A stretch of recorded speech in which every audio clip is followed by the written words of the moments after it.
People pleasing is exhausting. Okay. And I know because I'm a retired people pleaser. And I'm here to make all of you guys retired people pleasers too. Hold my hand. We're about to go on a journey. You ready? Let's go. What is up? It is your girl, Potato Melissa Venato. Thank you for joining me today, and I'll be honored to see you tomorrow. If you are new here, you are a guest, so you get a pass. You know what the comic? Now, if you come back again, you freeloading. You're not a guest no more. We family. For all of those who are family, how are you guys? Please like the video and comment. Tell me how you're doing. Tell me if this video resonates with you, okay? People pleasers have one of the same story. One of one-sided relationship, overextending yourself, giving from an empty cup. I know, sounds terrible, yet it is true. A lot of people pleasers have a lot of people who can call them best friends, but if you're being honest with yourself, you don't really have a best friend. That is because you are the only one in the dynamic giving your best. Yeah, I know that's a lot, but I've personally been there. What I'm going to do today, I'm going to change your mindset by giving you shocking posture mindset changing revelations and actions that you can take to stop people pleasing today. Now, we want to get to the root cause. And the way we get to the root cause, we need to figure out what people pleasing actually mean. So I looked it up. Google says a people pleaser is someone who constantly prioritizes the needs and desires of others over their own, often at their own expense.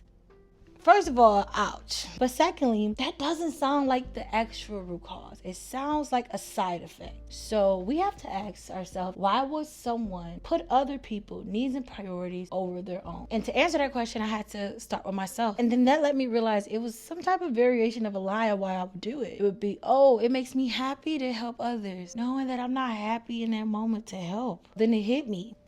That's it. It's a lie. In that case, people pleasers are liars. I know, shocking, but honestly, we are the best kind of liars because we merge the truth with the lie. Now that we know that we are liars, let's look at the new definition. The new definition is a people pleaser is a hidden liar who prioritizes the needs and desires of others over their own, often at their own expense.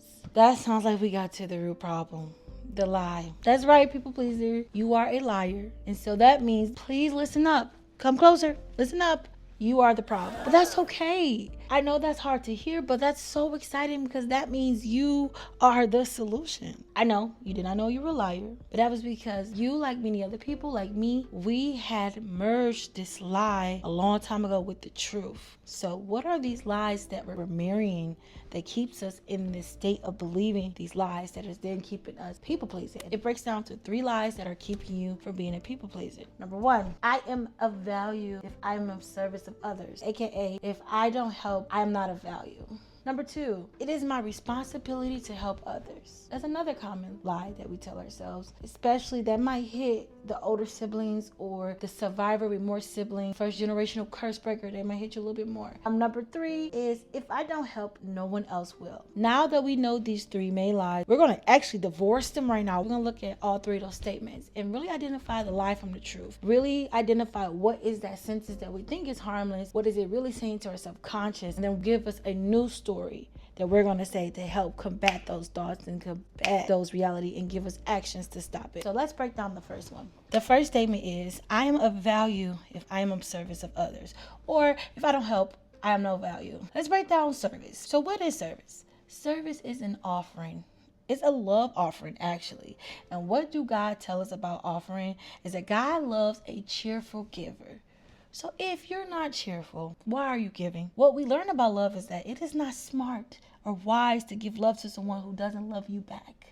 What I mean by that is if you have been giving in a situation where it's been one-sided, that is a sign that this is not something that you should be doing. It's not fruitful for you. To go even deeper into service is an act, but not anyone can do service. That is a skill. You need to be qualified or called to do service in different ways. Here's another issue. How can you service someone when you have the same need? How can you help someone when you need the same help? That means that you are not qualified to help. There are people that God placed in this world that are qualified, that have better resources, and who can help better without being harmed. A lot of people who are qualified and called always get compensated for their time. They either get compensated monetary wise or they get compensated by God. A lot of people pleasers are in dynamics where they're not been compensated. It's not been an equal flow of give and take. Now, there are times where you feel called to give, but you would know when you feel called because, like I said, those times God will reward you. Let me give you an example. I've been saving up like random miscellaneous cash. I didn't know that I was going to be called to give that cash away. I'm thinking that cash is going to be for me, but I was called to give it away and the person needed it at the right time. I gave it away not when I need the cash. I was abundant. I didn't need it. I was stacking it up literally to give it away. And the key about my story is when I gave to that person, I never saw them again. There was no part of me expecting anything back. If you were meant to give, that's how it's supposed to look. If I'm seeing you every day, of course I'm looking like, dang, I just gave you that and now I'm in need. You see me. You're not. You ain't never called to help. How's that person never called to help you? I'm gonna get off my soapbox. So the sentence of I am of value if I am of service. We talked about service. Now let's talk about value. Why are you trying to get value from other people? Why are you seeking validation in other people? Why are you seeking validation in other people who give you nothing? Stop seeking value altogether. Value is for objects. No wonder why you're being used. You see, value can never be given. It can only be perceived. Think about Chanel, right? You walking by Chanel and you see this tiny bag and you see the price tag and it's like $4,000. And you say, oh, I would never pay that. Chanel doesn't go and say, oh, well, whatever you pay, it's okay. We'll take the price down. No, the price is the price. And that was somebody's perception. Another person's perception is a discount for $4,000. I say this to say, when you try to seek your value from things that are not consistent, you then get unstable. You get your value from within because you're always in yourself. Now that we know what value is really saying, let's look at the new statement. So what you're really saying when you say I am of value when I'm of service, you're saying I am to be used like an object whenever someone is in need. Not even just in someone need, when someone wants something from me. Yeah, you see how scary that is? You're saying I am to be used like an object whenever someone is in need. We're not doing that. You don't need value. You need to get some values. I mean principles. I mean morals. You need to get some conditions on when you're going to give, or when it makes sense for you to give. Now that we have that, here's a new truth that you need to take on instead of that last sentence. I am called to give and to be of service when it reflects my values. How empowering is that? Think about it. If it makes sense for your values and when you're called and qualified to, and you give, that's a more empowered state. Now let's talk about the actions you can take. If someone is asking you for something, see if you are in the position to give. See if you're in the same need. If you are in the position to give, that means you are not qualified to help. Think about it. If they were bleeding and they needed surgery, you would send them to the hospital because you are not a doctor. What you can actually say is, hey, I'm actually experiencing those same issues. If you see any resources, please let me know. That's the way you can say it. Or if someone give you a problem, you can point them to a direction like, I don't know, but maybe you can talk to this type of, look this up and search here and search there. Number 2, it is my responsibility to help others. If it is your responsibilities to help others, right? Why aren't you in the field? Okay, and I mean that literally. Why aren't you a doctor? Why aren't you a lawyer? Why aren't you a servant, a public servant? Where's a nonprofit? If that was really your responsibility, you would feel called to get in the field. Okay? Simple. Next.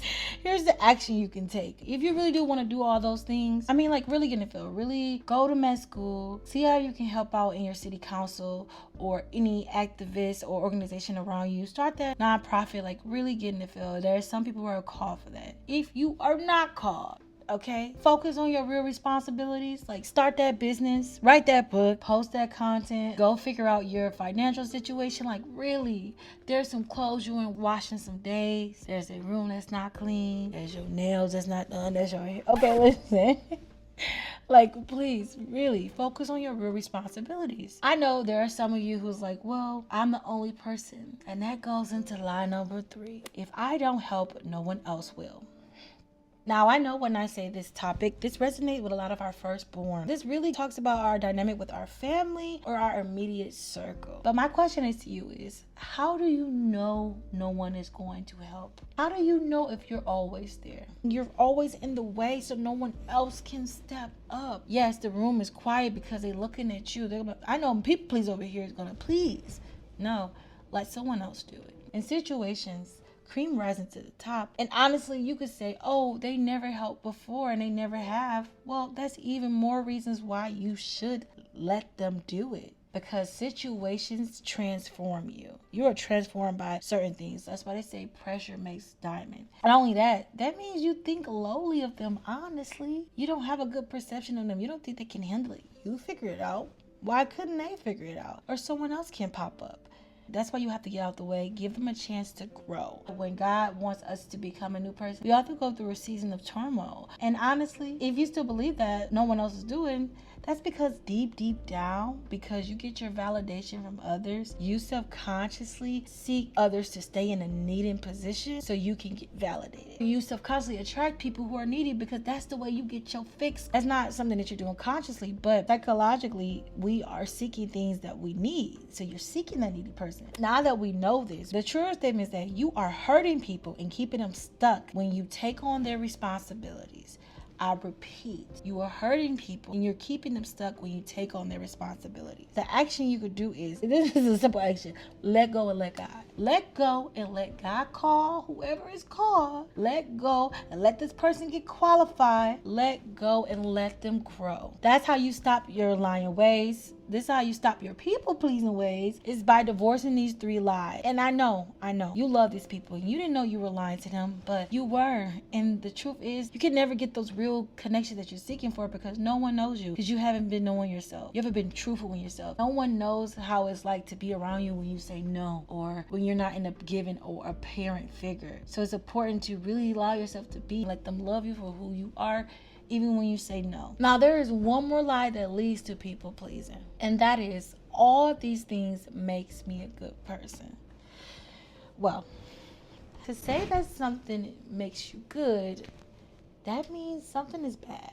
That means you are bad. That doesn't sound like people pleasing.